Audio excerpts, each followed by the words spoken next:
মুনকার, যে একজন মুমিন আর একজন মুমিনের জন্য কল্যাণকামী হবে। বা'দুহুম আউলিয়াউ বা'দ, তারা একে অপরের বন্ধু, শত্রু না। যে একজন আর একজনের জন্য কল্যাণকামী হবে, সৎ কাজের আদেশ করবে, অসৎ কাজ থেকে নিষেধ করবে। মানে সে নিজে যেরকম জান্নাতের পথ ধরবে, ঠিক ওই আরেকজন মুমিন ভাইকে জান্নাতের পথ দেখাবে। সে যেরকম জাহান্নাম থেকে বাঁচবে, মন্দ কাজ থেকে বাঁচবে, তাহলে অন্যকেও বাঁচানোর ফিকির করবে।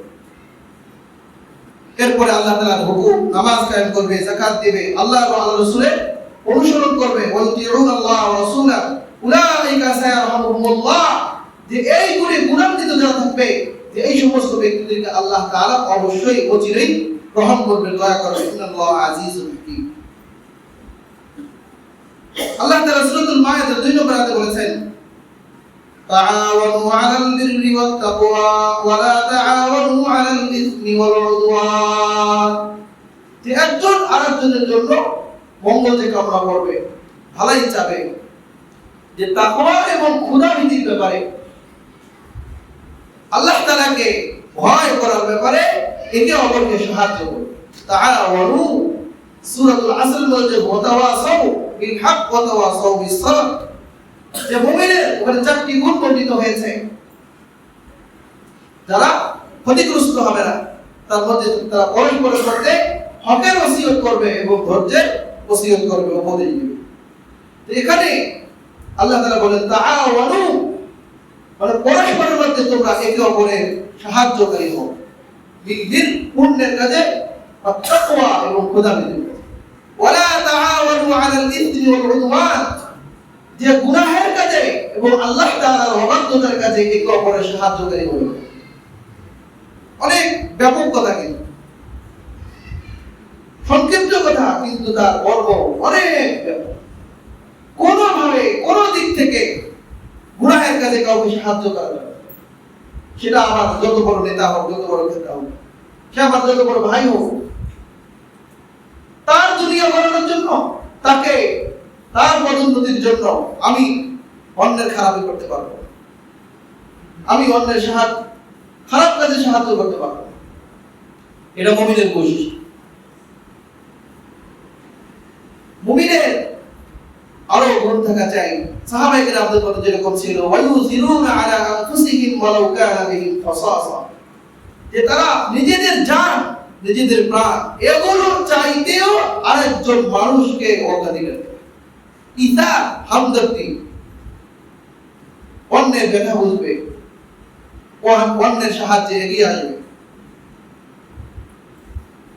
অন্য হাদিসে আবু দাউদ শরীফের 4918 নম্বর হাদিস, নবীজি বলেছেন, আন-নবী হুরায়রা রাদিয়াল্লাহু তাআলা আনহু আন রাসূলিল্লাহ সাল্লাল্লাহু আলাইহি ওয়াসাল্লাম قال المؤمن مرآة المؤمن والمؤمن أخو المؤمن يكف عليه ضيعته ويعوده من ورائه।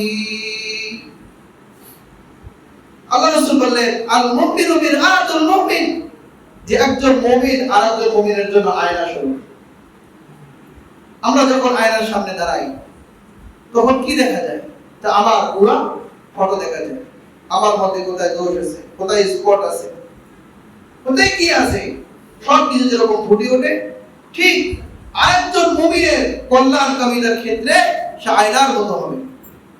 খোঁটা দেওয়ার জন্য না, খোঁচা দেওয়ার জন্য না, বরং ইসলাম করে ফাসলিহু বাইনা আখাওয়াইকুম, সংশোধন করে তাকে বুঝিয়ে দিবে, ভাই তোমার এই কাজটা করা উচিত, তোমার মধ্যে এটা দেখা যাচ্ছে। অথচ আমাদের স্বভাব কি?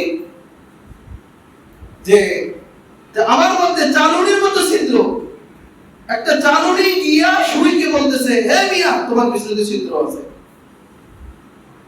চালুনি গিয়া কাকে বলতেছে? সুইকে বলতেছে, তোমার মধ্যে কি আছে? ছিদ্র আছে। নিজের গায়ে সাপ, বিচ্ছু, জোক সব কিছু আটকে আছে, ধরে পেছায় নিয়ে বেড়াইতেছে। আরেকজনকার গায়ে মাছি পড়ছে, হ্যাঁ মিয়া আপনার গায়ে মাছি পড়ছে। এইগুলো হলো মানুষ।